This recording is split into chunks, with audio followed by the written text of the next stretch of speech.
వస్తున్నానండి. మర్చిపోయాను.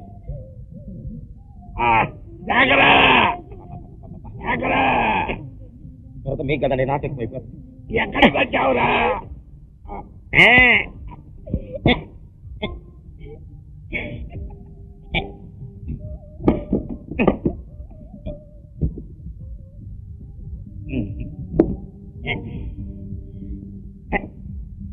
ఇది కరెక్ట్.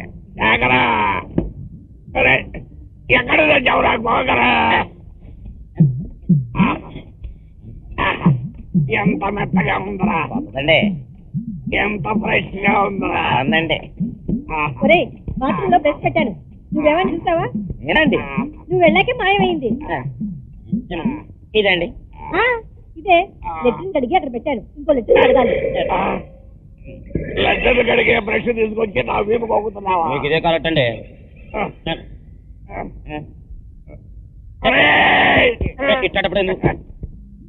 ఇన్ని గొడవలు అవమానాల మధ్య కలిసి ఉండటం కంటే వేరుపడి హాయిగా బతకచ్చు కదండి. నిజమే, కానీ ఇలాంటి నిర్ణయాలు మనం తీసుకోకూడదు, బ్యాడ్ అయిపోతాం. పెద్దన్నయ్య చిన్నన్నయ్య ఏం చేస్తున్నారు చూసి అప్పుడు ఆలోచిద్దాం. ఏం డిసైడ్ చేసినా రెడీ. నాకు ఒక్క క్షణం కూడా ఇంట్లో ఉండాలని లేదు. కాకపోతే అమ్మతో నాన్నతో ఈ విషయం ఎలా చెప్పాలో నాకు అర్థం కావడం లేదు. పిల్లలు ముగ్గురు చేత వేరువేరుగా కాపురాలు పెట్టిద్దామని. నాకు తెలుసు నువ్వు కంగారు పడతావు, కానీ తప్పదు. తల్లి తండ్రి కలిసి పిల్లల్ని వేరు చేయడం.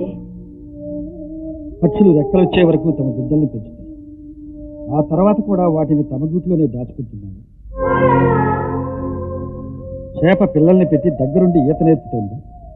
సృష్టిలో ఏ జీవి తన సంతానాన్ని పుట్టినప్పటి నుంచి చచ్చేంత వరకు తనతోనే ఉండాలని కోరుకోనప్పుడు ఒక్క మనిషి మాత్రమే ఎందుకు కోరుకోవాలి? సృష్టి ధర్మానికి విరుద్ధంగా ఎందుకు నడవాలి? వాళ్ళని స్వేచ్ఛగా విడివిడిగా బ్రతకనిద్దాం. మొన్న మొదలయ్యారు గారి ముందు మీకు అవమానం జరిగిందనేగా ఈ నిర్ణయానికి వచ్చారు. నిన్న మొన్న అని కాదు సార్, పెళ్ళయ్యే వరకే వాళ్ళు మన పిల్లలు. మనం చెప్పింది మాట, పెట్టింది తిండి. పెళ్ళాలొచ్చి పిల్లలు పుట్టిన తర్వాత ఎలా? ఆ పిల్లలకు కూడా కొన్ని కోరికలు ఉంటాయిగా. ఆ పిల్లల కోరికలు కూడా ఈ తల్లిదండ్రులు తీర్చాలిగా. అలా తీర్చలేకపోయినప్పుడే వాళ్ళు ఒకరి మీద ఒకరు విరుచుకుపోతుంది. కుటుంబం అన్నాక సమస్యలు లేకుండా ఎలా ఉంటుందండి? పొరపాటు. ఇవన్నీ కుటుంబంలో వస్తున్న సమస్యలు కాదు, ఉమ్మడి కుటుంబంలో వస్తున్న సమస్యలు. ఒక కూర చేస్తే ఇంటిలపాది ఆ కూరే తినాలని, టీవీలో ఒకరికి నచ్చిన ప్రోగ్రాం వస్తే ఆ ప్రోగ్రామే అందరూ చూడాలని, ఇష్టం ఉన్నా లేకపోయినా ఒక్కరి ఇష్ట ప్రకారమే అందరూ నడవాలనుకునేది పాత పద్ధతి. ఇప్పుడు ఆ పద్ధతి సరిపడు. చూడు సావిత్రి, నిన్న మొన్న జరిగిన లాంటివి ప్రతిరోజు జరగడం మొదలు పెడితే మనకు తెలియకుండానే ఎవరిదారు వాళ్ళు చూసుకుంటారు. అలాంటి స్థితి రాకమునిపే పెద్దవాళ్ళంగా మనమే ఒక మంచి నిర్ణయం తీసుకుని వాళ్ళకు కావలసినవి ఇచ్చి మర్యాదగా పంపించడం మంచిది. లేదండి, నేను ఒప్పుకోను. నా కంటలో ప్రాణం ఉండగా వాళ్ళని బయటికి పంపను. నిజంగా మీరంటున్నట్టు వాళ్ళు ఇబ్బంది పడుతుంటే వాళ్ళ ఇబ్బందులన్నింటినీ అమ్మగా 2 చేతులతో కాదండి, అమ్మూరుగా 60 చేతులతో వాళ్ళకి కావాల్సినవన్నీ చేసి పెట్టి సంతృప్తి పరుస్తాను.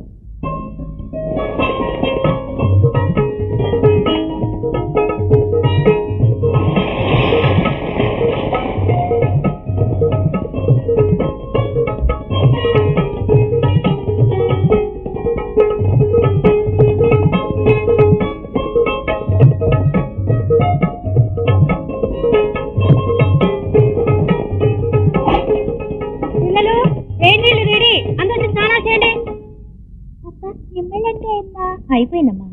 ఒరే బాబులు, ఈ పెసరట్టు ఉప్మా జాయింట్ గా రెడీరా. అమ్మా పెసరట్టు ఉప్మా. పెసరట్లేదు, ఉప్మా లేదు, వెళ్ళు. శ్రీదేవి, నీకు తమ్ముడికి పూరి కూర రెడీమా, త్వరగా వచ్చి తీసుకోండి. ఒరే హరి, ఈ బ్రెడ్ ఆమ్లెట్ రెడీరా.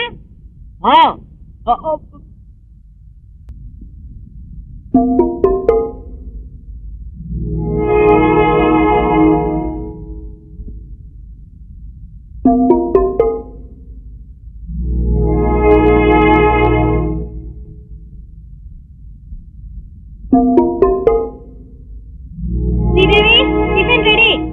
గౌతమి, పిల్లల టిఫిన్ రెడీ మా. ఏనండి వీళ్ళంతా వెళ్ళిపోయారు. అదేమిటండి టిఫిన్ చేయకుండా వెళ్ళిపోయారు? టిఫిన్ డబ్బాలతోనే వెళ్ళిపోయారు. అయ్యో, పెద్దాడు పిల్లలకి ఇష్టం అని పూరి కూర చేశాను, చిన్నాడు పిల్లలకి ఇష్టం అని పెసరట్టు ఉప్మా చేశాను, హరికి ఇష్టం అని బ్రెడ్ ఆమ్లెట్ చేశాను. ఇవన్నీ వాళ్ళకి ఆ రోజునే ఇష్టం. ఇవాళ వాళ్ళకి ఇష్టం మరో దాని మీద ఉండొచ్చు. ఈ రోజు వాళ్ళకి ఏమి ఇష్టమో నాకేం తెలుసు, వాళ్ళు చెప్తే కదా. వాళ్ళకి కావాల్సింది వాళ్ళు చెప్పరు, మనకు తెలియదు. అందుకే వాళ్ళకి కావాల్సింది వాళ్లే ఏర్పాటు చేసుకునే అవకాశం మనం ఇవ్వాలి. అంటే ఎలాగైనా సరే వాళ్ళ ఇంట్లో చూడదీసి పంపించేయాలంటారు. మీ ధోరణి నాకు అర్థమవుతుందండి. ఇంట్లో ఏం జరిగినా మీరు తిప్పి తిప్పి అక్కడికే తీసుకొస్తున్నారు. నేను బ్రతికుండగా వాళ్ళ ఇంట్లో నుంచి పంపించడం జరగదండి.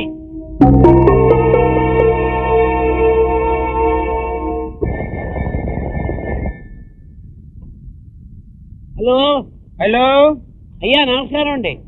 ఆయన ఇక్కడ లేరండి, ఇంటి దగ్గర ఉన్నారండి. హలో, నాందా ముదలయ్యారు మాట్లాడుతూ ఉండా. నమస్కారం అండి. శ్రీనివాసరావు ఉండాడా? ఉండండి. ఏమండి, మొదలయ్యారు గారు లైన్లో ఉన్నారు. లేని చెప్పు. మొదలయ్యారు గారండి. లేని చెప్పు. వెళ్ళి చెప్పు.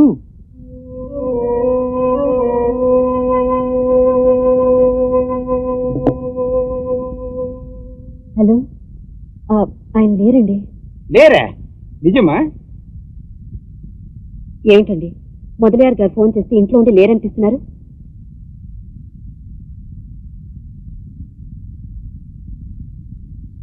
చెప్పరేమిటండి?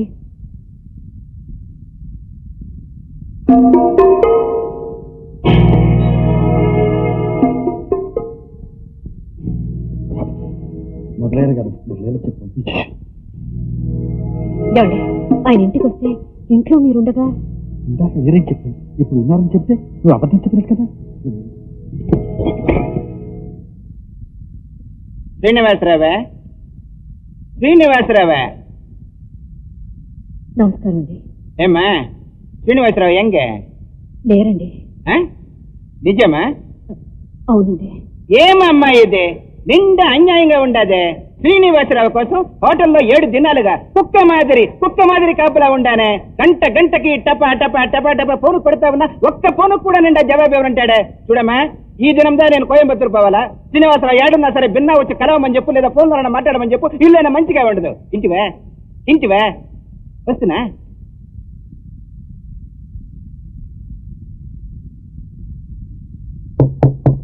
వెళ్ళిపోయారు. ఏమండి, ఏమిటండి ఇది? ఆయన వస్తే దాక్కోవాల్సిన కర్మం పట్టింది మీకు. నా కర్మకు నేను బాధ్యుడిని.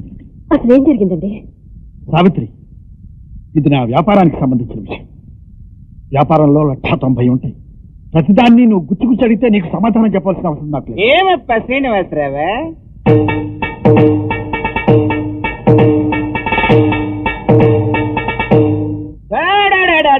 ఎన్నప్ప శ్రీనివాసరావే? మూల తండ్రికి గోచి పెట్టుకుని భుజం మీద తుండి వేసుకుని కోయంబత్తూరు వచ్చినప్ప. ఆ దినం నుంచి ఈ దినం వరకు లక్ష కనకల మనిషిని చూసినప్ప, కానీ నీ మాదిరి మనిషి ఇంతవరకు చూడలేదప్ప. ఏమప్ప, ఫోన్ చేస్తుని లేడనిపిస్తుంది, ఇంటికి వస్తుని లేడని చెప్పిస్తువి. ఏమప్ప, దేవతలాంటి మా తల్లితో కూడా అబద్ధం చెప్పిస్తువే. ఏమప్ప, నేను నీకేమప్ప ద్రోహం చేసినానా? నీకు ఫ్రెండ్ మాదిరి ఇల్లప్ప, నీ కుటుంబంలో తండ్రి మాదిరి, తంబి మాదిరి, అన్న మాదిరి, అందరిలో ఒకరి మాదిరి నేను ఉంటుంది. ఊళ్ళో ఉన్న పుండాకోరులంతా పుండు మీద కారం జల్లినట్టు నీ గురించి మాట్లాడుతా ఉంటే ఇల్లెప్ప నువ్వు దామంచి వాడివి అని చెప్తేనే కడిసిలో నన్ను దయ్యదమని చేస్తువే.